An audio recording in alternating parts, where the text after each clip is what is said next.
हरे कृष्णा प्रिय भक्तों, आज हम बात करेंगे उत्पत्रद एकादशी की महिमा की। पुराणों में यह वर्णन मिलता है कि जब भगवान श्री विष्णु योग निद्रा में थे, तभी मुर नाम का एक राक्षस आया और उसने भगवान पर आक्रमण करना चाहा। उसी क्षण भगवान के दिव्य तेज से एक तेजस्वी देवी प्रकट हुई और उन्होंने मुरासुर का वध करके श्रीहरि की रक्षा की। भगवान ने प्रसन्न होकर कहा, हे देवी, तुम एकादशी के नाम से पूजित होगी।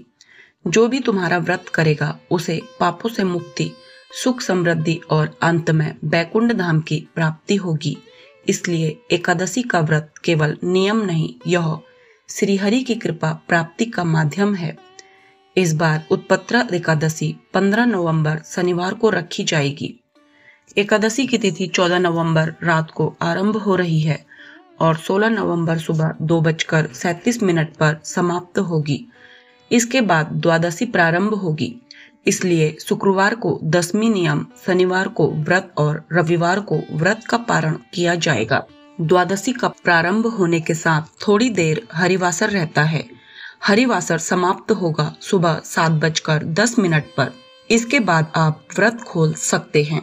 पारण का समय सुबह 7:15 से 8:45 तक या दोपहर 1:10 से 3:18 के बीच। तुलसी का नियम।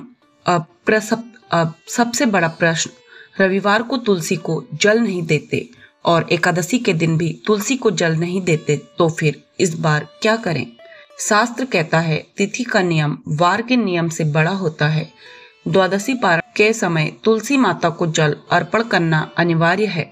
इसलिए शनिवार को तुलसी को जल नहीं देना है, लेकिन रविवार को व्रत खोलने से पहले तुलसी माता को जल अवश्य अर्पित करें। हे तुलसी माता, यदि व्रत में मुझसे कोई भूल चूक हुई हो तो क्षमा करें। मैं यह जल श्रीहरि की प्रसन्नता हेतु आपको समर्पित करती हूँ। कृपा करें कि मेरे जीवन में भक्ति, शांति और सद्बुद्धि बढ़े। हरे कृष्णा।